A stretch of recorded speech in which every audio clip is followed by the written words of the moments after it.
All right. Hello, everybody. My name is Adrian Crenshaw. Sorry for getting started a little late. Just had to get all the camera stuff set up. My talk today is going to be on the game we'll be playing here a little bit later on. It's called NetKotH, short for Network King of the Hill. Essentially, it's a CTF for lazy bastards. All right, a little bit about me. I'm on the website irongeek.com. We have mostly information security related videos, some articles and whatnot, a few tools I've written that occasionally get flagged as malware. I have an interest in InfoSec education. I like teaching people things. So that's one of the reasons I go out to all these conferences and give talks and also record other people's videos and place them up online. I don't know if I'm just a geek with time on my hands. It's possible I'll get some things wrong. Since this is about a game I created, more likely I'm right and you're wrong. But a lot of my talks, I'd always like to put this in there because occasionally I will spout BS. Bruce Potter likes to say, don't trust anybody, even him. Check the facts out for yourself. And I'm also a regular on the ISD podcast. That's in there because this is a template from way back when, this first slide. And unfortunately, we are now defunct, but if you want to listen to, like, how many episodes did we finally end up with, Bill? 400 or 500? It was a lot. Yeah, it was 400 or 500. So if you want a history of InfoSec from sort of 2009 to 2013 early. February 2013 was the last check. I'm also an information security engineer at a Fortune 1000 company and a co-founder of DerbyCon. All right, here's a little bit about running a CTF. CTF is a capture the flag event. And the idea is to have a series of flags. You try to simulate a real-world hacking attempt where someone says, all right, we've got these boxes out there, you got this PII, this personal identifier information out there that you got to get a hold of, or some other criteria. So you got to break into this machine, get into this machine, get into this machine, and do these sets of things to get points and win the game. It's a pain though, because you have to get all the gear to the con, so it's a bunch of like laptops and machines you have to get there, depending on what you want people to hack. Drag all that out to the con, especially if you have to fly someplace, is difficult. You have to come up with different scenarios each year, because if you run the exact same scenario every single year, people know exactly how it's done. It's not going to be a very interesting game. And so you have to get creative every year. And once I said, this is the lazy, way of being a lazy bastard. And finally, Dave Kennedy comes to your game and pops your box. This is what happened a few years back. I ran my first CTF, and Dave Kennedy was one of the people who was on one of the teams. And he didn't come and get scoped first. So he's like running around, popping boxes, like, oh, crap, oh, this box I got into. Okay, videos of how to win the CTF or something. I think I may have popped the wrong box. It ends up I had an SMB2 unpatched vulnerability. The patch hadn't released yet. If I had my firewall up, it wouldn't have got to me. But he came up and apologized, and that's how I met Dave Kennedy there. All right.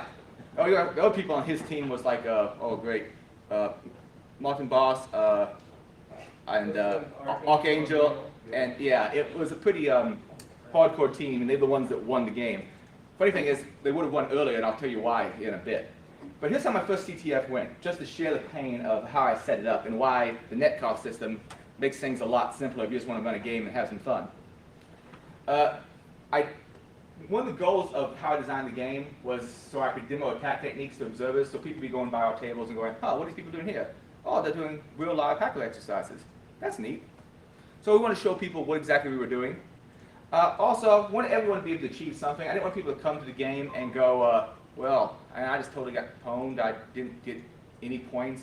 This is sad. This is not fun at all. So you want people to feel like they're actually participating. So I tried to make most of the goals achievable and have a set number of points. So it wasn't all or nothing. It wasn't like you get to the final box and crack it or you don't. So at least people felt that they accomplished something. Now that being said, I kind of screwed up there, and there were a few people that didn't even get past the first goal because my first challenge was find the wireless SID. I turned on SID cloaking. I didn't have SID's broadcasting, so people couldn't find the wireless network unless they knew to use something like Kismet and get it out of the air whenever someone associated. By the way, you see this advice from time to time about turning off SID broadcasting. Please don't do that shit. First of all, if someone has any kind of passive monitoring going on and someone associates, they're going to see the SID because how the protocol works, they're going to find the wireless network name anyway unless there's no traffic. If there's no traffic, you probably don't really need to keep it that secure. It's probably not that important if you're not actually using it.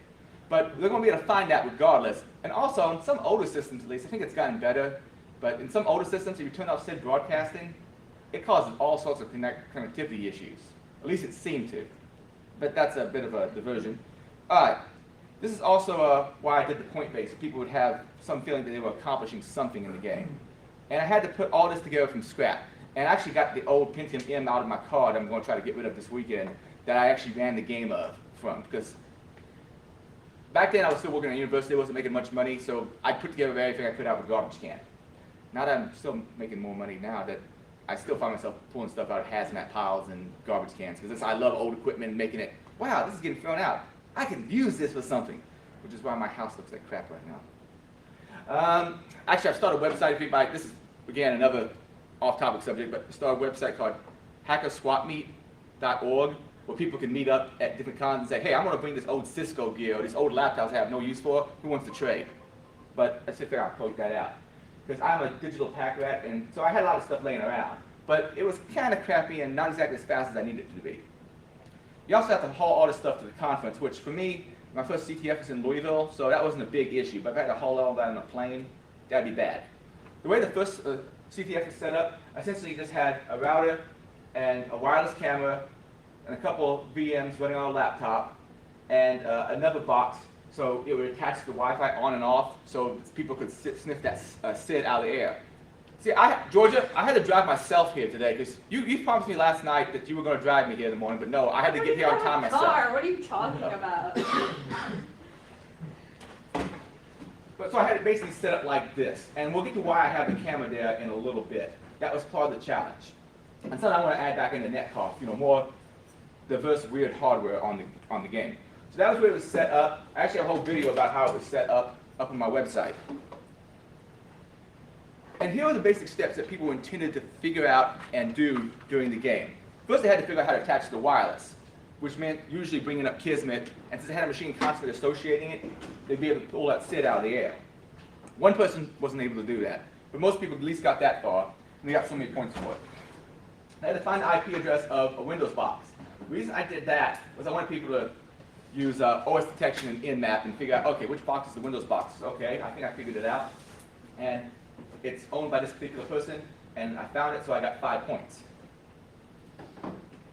Then I had to find an x86 Linux box, and I specified x86 because technically that webcam I had up there a second ago is also Linux.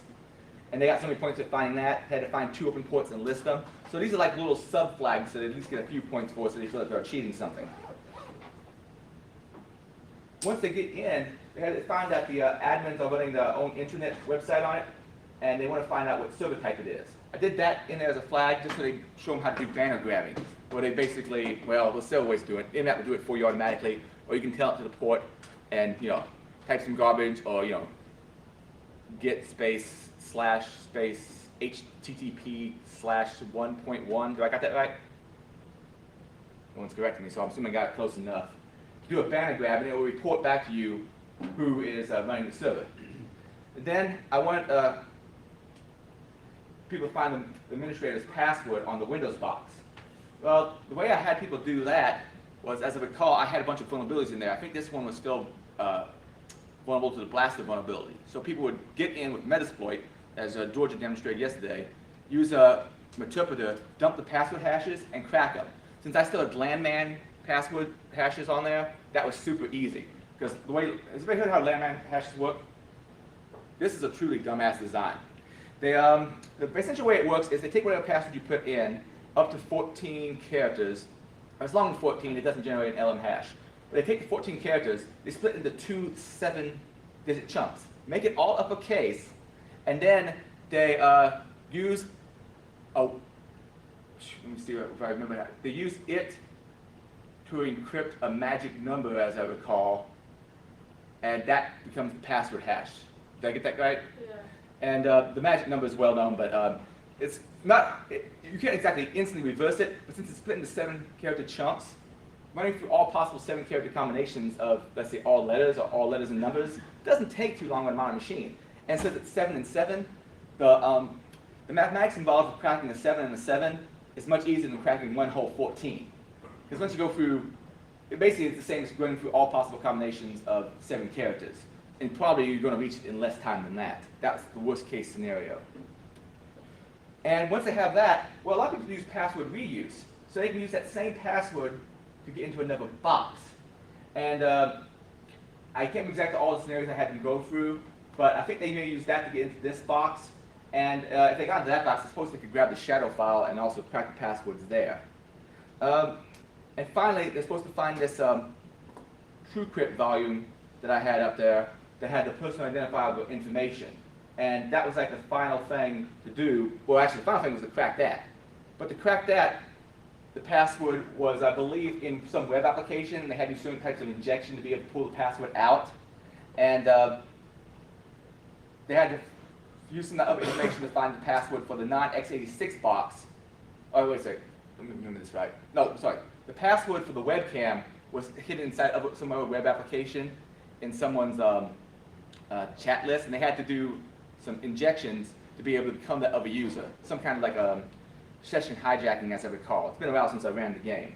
They found the password for the Linux box that was non-x86, which happened to be that webcam of mine, which is, I think, some ARM or MIPS-based platform. And then there was a password that that webcam would give you. Here's the thing. I think Dave's team would have run the game about 45 minutes earlier if they had realized that the webcam could move. What I'd done was I put the password on a Post-it note on a laptop screen. The idea was that they were going to hack into that webcam, find the password someplace else for the webcam, and then move it and go, oh, someone put the password for the TrueCrypt volume on a Post-it note on a screen. But they didn't realize they could turn the camera until 45 minutes in or so. So they could have run a lot earlier. But they turned the camera, they find that password, they could unzip it, and then they could, unzip it, they could unencrypt the TrueCrypt volume. And at that point, they could go ahead and get the CSV file where I put names of a bunch of people I knew from InfoSec and the various medical information about them, like, I think I made John Strand be afraid of clowns, whatever that particular phobia is, and just maybe someone else was like con-related stress, but various cracks like that. The thing is, I went through all that stuff, and it took me a few minutes to explain it. If I had to come up with that scenario, a new scenario every single year, so it would be the exact same thing, because you don't want the same people from last year showing up in the new con and winning every single year. That gets boring. That's a good thing why John's not here. Well, Hackett ran last year, right? Yeah. So I didn't have to come up with a new scenario every year. So what are my other options? Well, that's why I came up with NetKotH. Forget scenarios. Essentially, you can almost set up the same thing every single year. It's fun to make it vary, but you don't have to. The game varies itself because as people learn new techniques, it's kind of like chess. As you play it, you learn new counters for other people. I can use the same setup over and over again. Once again, I said this was basically a CTF for lazy bastards. And players can learn from past games and come up with better ways to pwn. Contestants are the ones that make it vary. The admin doesn't have to make it vary. Though if you want to throw in new scenarios, that's nice. So here's the way NetKotH is set up, more or less.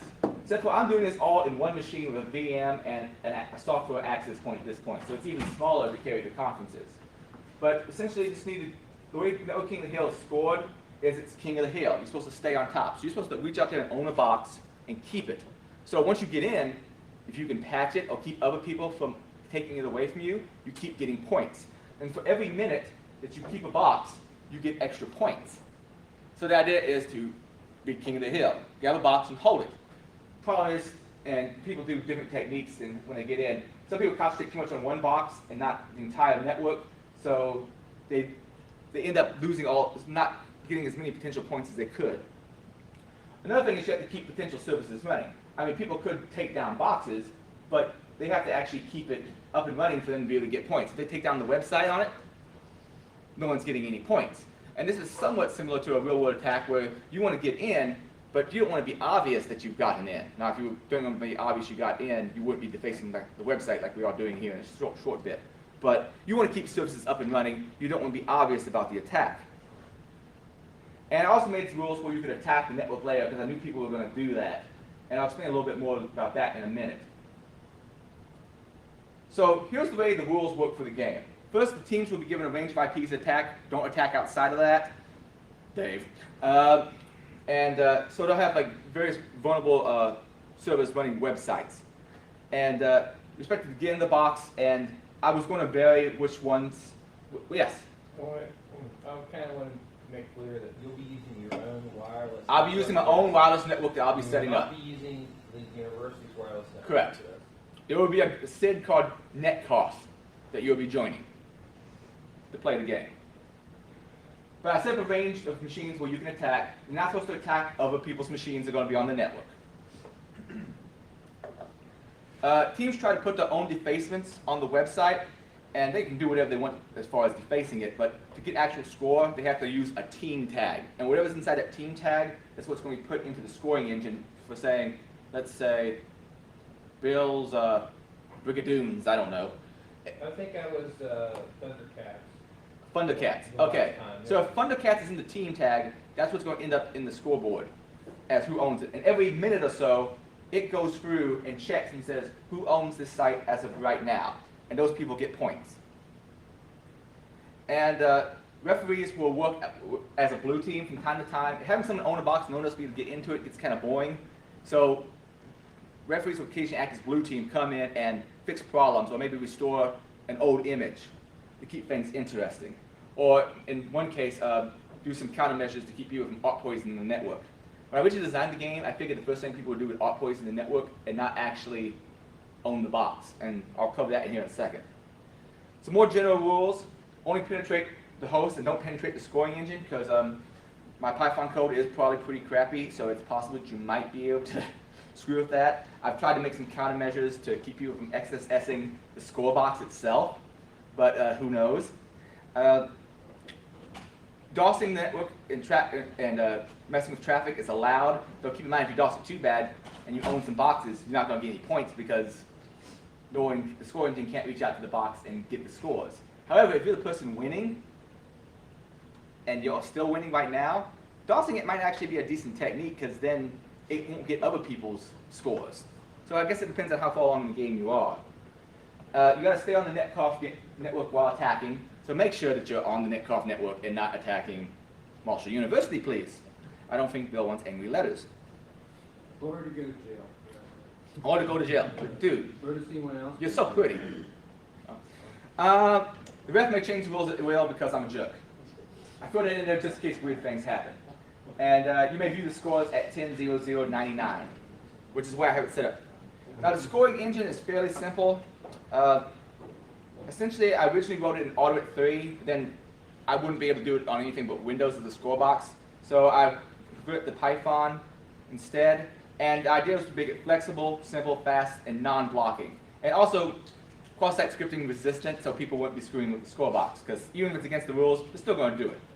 I have a little, oh, by the way, this script is already out there, and when I post this video, I'll probably include a link to it there as well. Essentially, the way people set things up is you set up an AIDE file, where you want to put the output file, how long you want to sleep between score checks, and each one of the websites that you want to check for defacement with the team tag. And that's Social's code. Let me see if I can actually find it.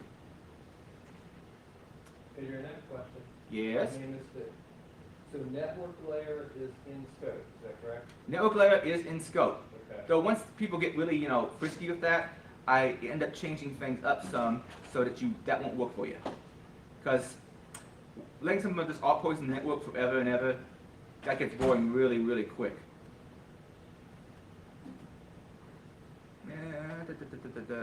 Text Wrangler. Yeah, here's a simple Python code I wrote for it that just imports the URL libraries and is set to automatically download the websites every so many seconds. Whatever you have configured in the AIDE file, grab things and generate a web page for you based on a template.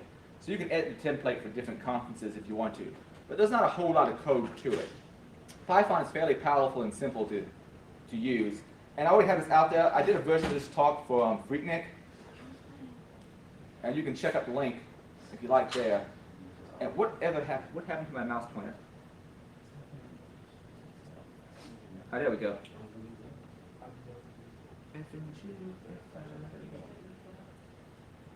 Cool. Demo time. That was what the demo looked like as far as code is concerned. Now, I've ran this a few times by now, and here's some of the scenarios I see happening. And sometimes I'm kind of shocked by the things that people don't do. One of the weird, odd results I had was Windows 98 seemed to be the most secure OS ever. Of the boxes I popped up, and I deliberately made OS 10, force of habit, mental malfunction. I deliberately made Windows 98 vulnerable on this. I mean, I don't know if I have any patches on it or not, but it's an old Windows 98 box. We don't have physical access to it. There's no Metasploit for it. Well, that's not that, but also Windows 98 in general doesn't have as many network accessible anythings Yeah. as modern Windows does. So what I did was I opened up the entire C drive to the world as writable, and still no one was hacking it. Except that jerk back there. Yeah, well, you know why no one was hacking it? Because in more modern Windows, which a lot of people are using, and I suppose maybe in some more modern Sambas as well, they were turning off the sending of LM hash. So without doing LM, so The reason it didn't work at HackerCon 1 was that Pure Hate didn't properly share the drive. oh, that might be one of it, yeah. That was one of the reasons that we couldn't hack it. I should say, yeah, it wasn't using LM authentication, and since the new machines weren't sending LM authentication, but Windows 98 at the time would only accept it, no one could connect. At one particular place, the only person who was hacking the 98 box was someone who was using an Android phone, and whatever app they were using just happened to That was at, wasn't it at? Louisville InfoSec a couple years ago. 2011, because that was just before the first DerbyCon. Yeah. So there's actually a little registry trick you can turn back on use of LM authentication, though you'd want to turn that off as soon as you leave the game. Also, traffic is king. I put the rules in there to where people were allowed to attack traffic, because you can use tools like AIDE, man the middle of the traffic. You're not hacking the website at all. You're just modifying the traffic and putting your own team tag in it in the middle. Because essentially the way ARC poisoning works is I say, hey Bill, you want to talk to Georgia? Yeah, her MAC address is mine. Georgia, you want to talk to Bill?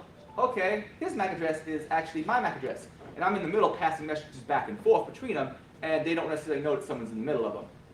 This is the classic Bob, Eve, and Alice attack, where Eve is the intruder looking at the traffic going between. Since the traffic's going through you, you can modify it and put your own team tag in it. The first people to run the first NetKotH I've ever ran were doing that. They weren't even necessarily hacking the box. They just put in their own team tag in using AIDE or a similar tool. Some people said that seemed a little unfair. It's like, well, they didn't really hack the boxes. That doesn't seem right. From a corporate standpoint, does it really matter if they actually hacked your website from a PR standpoint, or if they hacked some kind of traffic in the middle? As long as it says bad things on your website, it's still the same to you. So you can man the middle, change what the score box sees. Is it fair? I personally think it is fair, so be it. And so the very next game, I made sure I had all the commands set up so that people wouldn't necessarily be able to do that forever. And you can set static ARP. Now, setting static ARP on a real network would be a massive pain in the butt. But on this little small test network that I run NetKotH on, it's not so hard. And so you can basically defeat ARP poisoning attacks by setting up static ARP. And since then, I've written a tool called ARP Freeze for Windows, on the Windows side at least, where you can go and say, okay, this is my current MAC address table of MAC addresses to IP addresses. Lock this down in this way. So you might want to check that out. I don't have a link for it in this slide deck. Some things that surprise me that people don't try, password reuse. I've been throwing out these same VMs for a while now, and I've been using the same password for the administrator account and the root account, and people don't seem to exploit that. I mean, once you get into the Windows box with a simple, what is it, MS-06067? Oh, MS-08067. Once you get into that, you can dump the hashes, crack the password, especially on the rather old Windows XP box I got, and crack the password on that. Why not try that same password as root on the Linux box? I don't necessarily see people trying that. Time allocation. I also see people get really, and this maybe, there's a lot of people in the hacker community who are OCD, like, I gotta get into this box. This box I know is there. I can get into this. I can get into this. Well, they're trying to get into this hardened box. There's all these other low-hanging fruit that they could try to get into and be making points. And this is kind of like a real-world pen test in a way, because there might be a hardened box that has the information you really want to get into, but if you can get a ton of low-hanging fruit that still gets you the information, yeah, you may not be able to break into the corporate servers, but if someone has some old Ricoh 7 printer where they've printed off something sensitive or scanned something sensitive and they left it in the document store where you can just go grab it without a password, why go to the effort?